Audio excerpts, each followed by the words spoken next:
Buddy, wala nga awat ha. May nangyayari na namang away dito sa kalakhang internet. But this time ay mala David and Goliath ang laban. Coming in the blue corner, we have Pio Balbuena, isang direktor, gumagawa ng mga short movies tulad nito. Para sa mga pangarap, dapat laging matatag. Kahit na maraming problema, kayang-kaya lahat. Nito. Ano?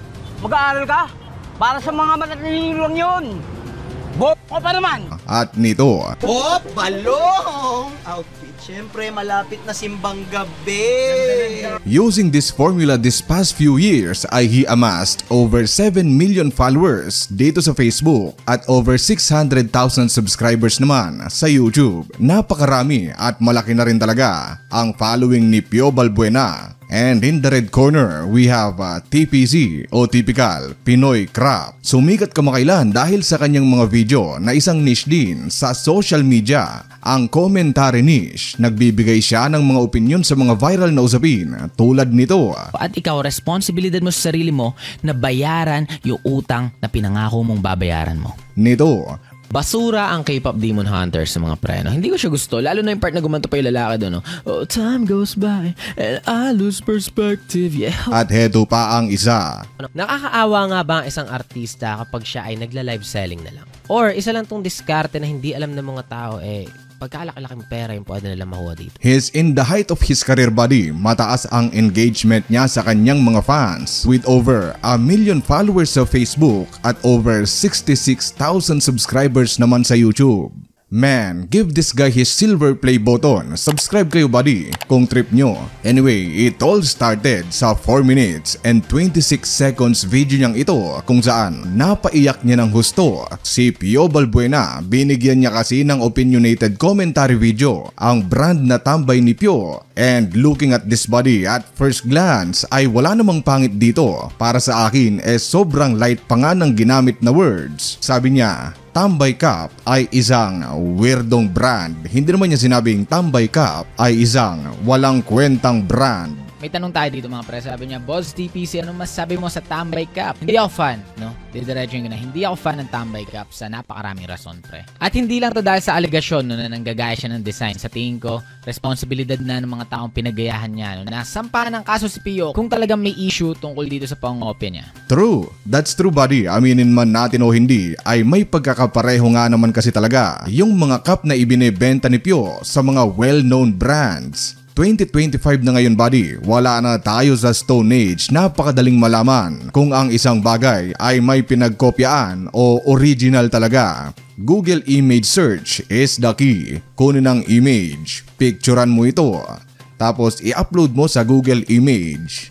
Then boom, alam mo na kung original design nga ba ang item o kinopya lang. Or kung magbubulag-bulagan ka, buddy, pwede mo itong i-sugarcoat ng kaunti. Tawagin mo itong quote-unquote hindi kinopya kundi inspired ang tawag. Magkaiba po ang copyright sa inspired, okay? Inspired. Tandaan niyo yan, magkaiba ang copyright sa inspired, no? So ito, inspired to. Tuloy na din. Isipin mo, yung mismong fans ni Pio, yung mismong fans nitong Tambay Cup na to, no, ginagamit yung salitang tambay, yung literal na meaning nitong word na to bilang insulto. Sinusubukan nilang saktan yung mga tao na walang alam at palamunin sa bahay dahil ito daw yung mga literal na tambay. Sila yung tunay na tambay. Habang pinagtatanggol ang Tambay Cup. Kaya hindi ako fan ng mismong Tambay Cup. No? Hindi ko gusto yung nire-represent ng word na to. Totoo rin ito, buddy. Kung bibisitahin mo ang page ni Pio na may 7 million followers ay malalaman mong sila-sila lang din.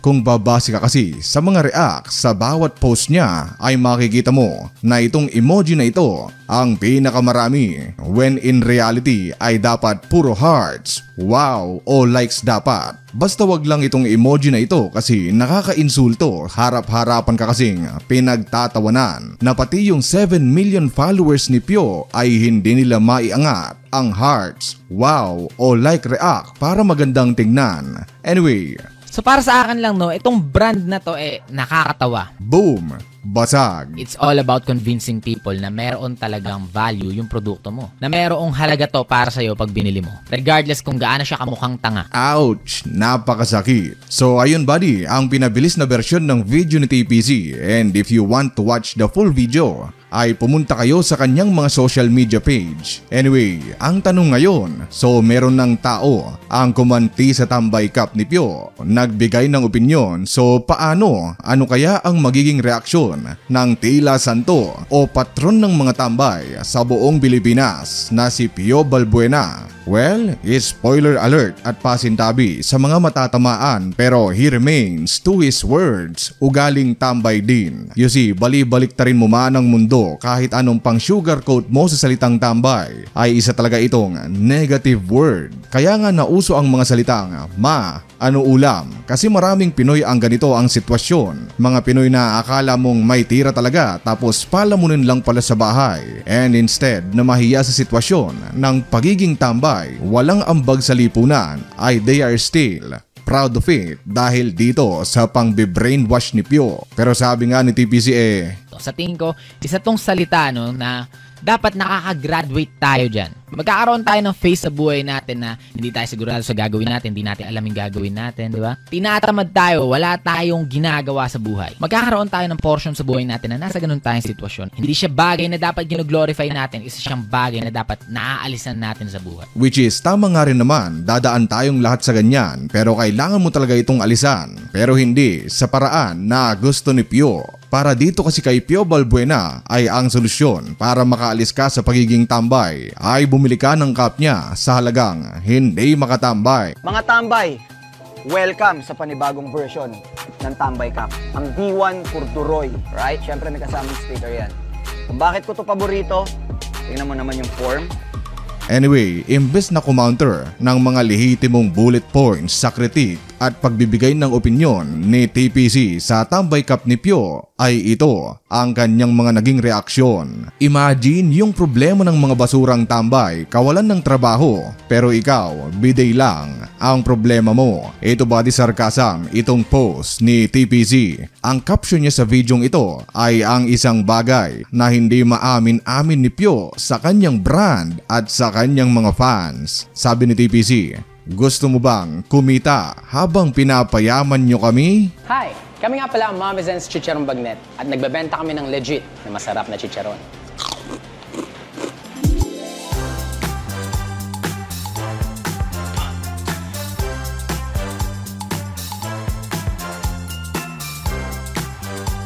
At hindi na siya mabibili sa Shopee at TikTok upang matikman. Maaari nyo rin pala itong pagkakitaan sa tulong ng aming resellers package. Mag-PM lang kayo sa Mama Zen's Chicharon Bagnet page para sa aming rates. Yun lang mga pre, shish. Well, paano kung baguhin natin ng kaunti ng naaayon sa brand ni Pio para mas maintindihan? Mga tambay ba kayo sa inyong mga bahay pero gusto nyong kumita habang pinapayaman si Pio? Well, worry not. So mga tol, mga tambay, nandito na tayo ngayon sa Tambay Cup version 2 ng Tracker Cups. Alam nyo na yan ha, legit distributors yan ha. Sila si Mary Joy ha, may bahay ni Mata. Siyempre, alam nyo na gagawin nyo. Eto na, pipirma na natin yung mga Tambay Cups. Sa Tambayan soon ha, gawa tayo ng pera sa Tambay Cups. Sabayan nyo na, habang may pera lahat, magpapasko na par. Let's go! Let's go! Let's go! Ikaw ang basura, tandaan mo tong sinabi ko. Ikaw ang basura, tingnan natin sino magiging basura balang araw. Bata, 2025 na body, pero tila ang mindset nitong si Pio, porket matanda na lagi na siyang tama. Wala na tayo sa Stone Age tulad ng sabi ko. Matalino na ang mga Pinoy na hindi porket matanda ka, tama ka na agad. Tandaan natin na respect is earned, not demanded or given pag tungtong mo ng certain age. Sabi pa ni Pio, TPC, the Pinoy cloud chaser na feeling konyo at matalino. Sabi ngayon ni TPC, basura maging tambay, at kahit anong glorify mo sa word na yan, isa yung sitwasyon sa buhay na dapat mong alisan kung gusto mong may mangyari sa'yo. Biglang bumanat na naman ngayon itong si Pio at sinabi niyang, basura ba kapag umaasa ka lang ngayon sa pamilyang bumubuhay sa'yo? Kasi wala ka namang choice. Basura ba kapag halos hindi mo na malunok ang kanin kasi nakikikain ka at nakikitira lang kasi wala kang choice? Basura ba kapag biktima ka ng kawalan ng oportunidad sa bansang sinilangan mo? Mga nagkaroon lang ng kaunting ilaw, akala mo kung sino na, makapangmaliit ng kapwa. Ngayon, sa dami ng sinabi ni Pio dito kay TPC ay ito ang rebat ni TPC. Yan pala, mga tinutukoy mo sa tambay, tas pabibilhin mo pa ng sombrero mo. Exactly, na si Pio na mismo ang nag-describe ng mga tambay na target market niya, tapos yung kakarampot na perang nakukuha nila sa pagiging tambay gusto niyang kunin kasi bebentahan niya ito ng cup na may kaunting motivation at word of wisdom. Umisa pa, ang tali-talino talaga mga dating tambay na sobrang yaman na ngayon kaya tambay na ulit kasi marami ng pera. Mga basura daw kayo, ang talino talaga. Aba kala ko ba Pio, yung tambay na tinutukoy mo kanina yung walang makain, hindi malunok yung kanin at nakikitira sa bahay. Ba't ngayon? Iba na yung definition mo ng tambay. See, kita mo ba kinukontra na rin minsan ni Pio yung mga sinasabi niya. Pwede niyong sirain ang pangalan ko, wala nang sisirain sa matagal ng sira. Pero wag yung mga tambay na hirap na sa buhay sa kawalan ng oportunidad at trabaho. So buddy, may ibubulong ako sa'yo. Wala ka bang oportunidad? Tambay ka sa bahay at walang trabaho? Well, yung 2K mo ay gawin nating 2K ni Bio para bumili ng tambay cup. May pirma ni Wamos, may pirma ko. 4 million! Hindi ba karma yan? Bakit naman? Ang mahal niyo magtinda?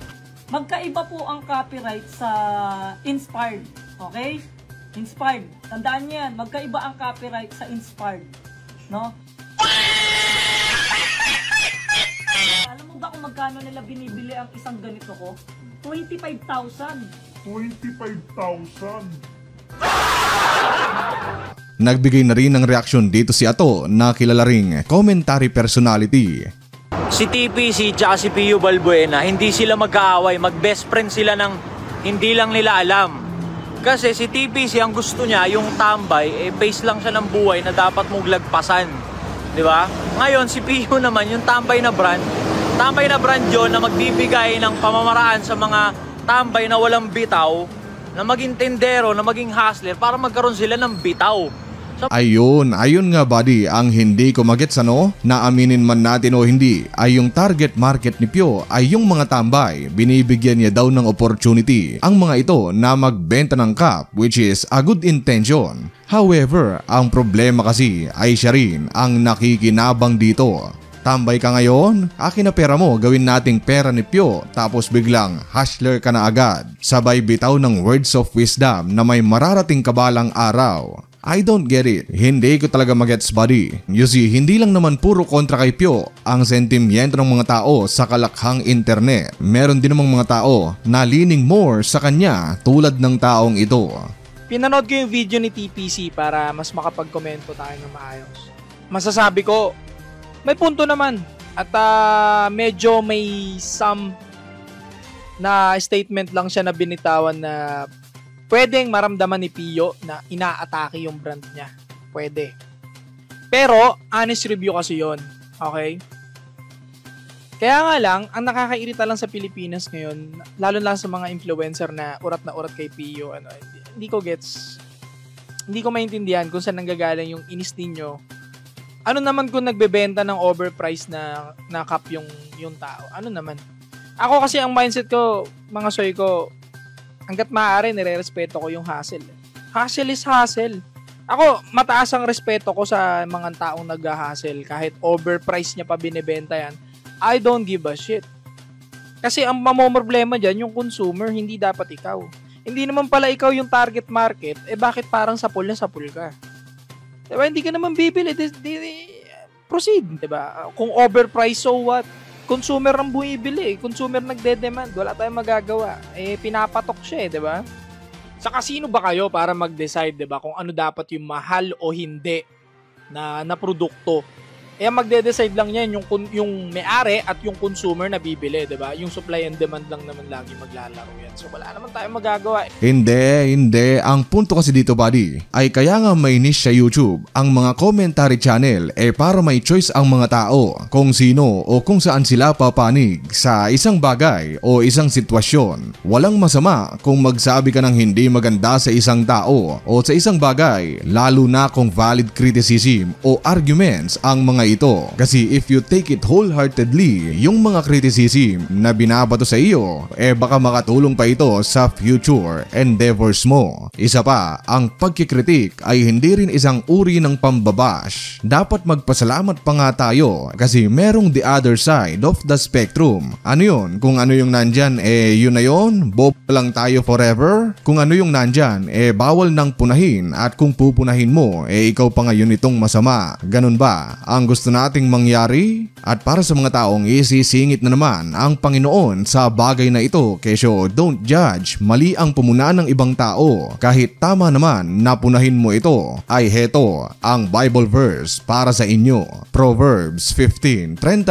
hanggang 33. Ang marunong makinig sa paalala ay mayroong unawa at mabuting pasya. Ipinapahamak ang sarili ng taong ayaw makinig sa pangaral. Ngunit ang pagpapahalaga sa paalala ay nagdaragdag ng kaalaman. Ang paggalang at pagsunod kay Yahweh ay nagtuturo ng karunungan. Sabi pa dito, Proverbs 15:31 hanggang 33, it emphasizes the importance of listening and accepting correction for wisdom and growth. It highlights those who need life-giving correction will be among the wise, while those who disregard discipline despise themselves. So ayun, malinaw na hindi mali ang maging kritiko sa isang bagay, logically and biblically speaking.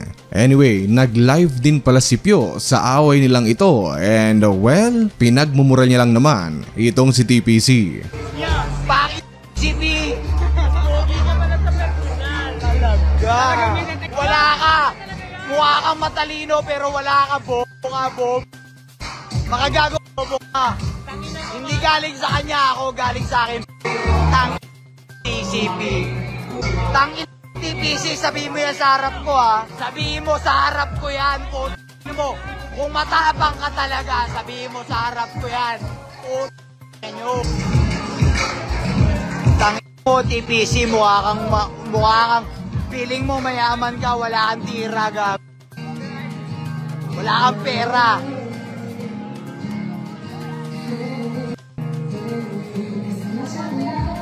At ayun buddy, sinusubukan ko talagang tumingin ng isang bagay na magandang masasabi dito kay Pio. Sa away nilang ito, maganda sanang rebat niya pero wala talaga. At least sa loob ng nangyayaring away nilang ito, dehadong-dehado talaga si Pio. Ewan ko ba sa'yo Pio, 2025 na ngayon buddy, hindi na bobo ang mga Pilipino. Yung mga ganitong banat, pag tinira ka ng mga lohikal na punto, walang tagos, magmumukha ka lang hindi na epektibo yung ganyan. Pero kalaunan buddy humingi naman siya ng paumanhin at tulad ng gasgas na laging sinasabi ng mga lasinggero, pag may nagawang hindi tama, ay lasing lang ako noon, hindi ko naman yun sadya. Hello mga tolls, Pio Balbuena po to ng Tambay. Shoutout nga pala sa TCP. Pasensya na po kayo, hindi po kayo yon. And meron lang ako isang content creator na TPC yung pangalan. So parang lasing ako kaya naiba yung letter and hindi ko naman kasi kilala yung content creator na yun na tumitira sa akin. So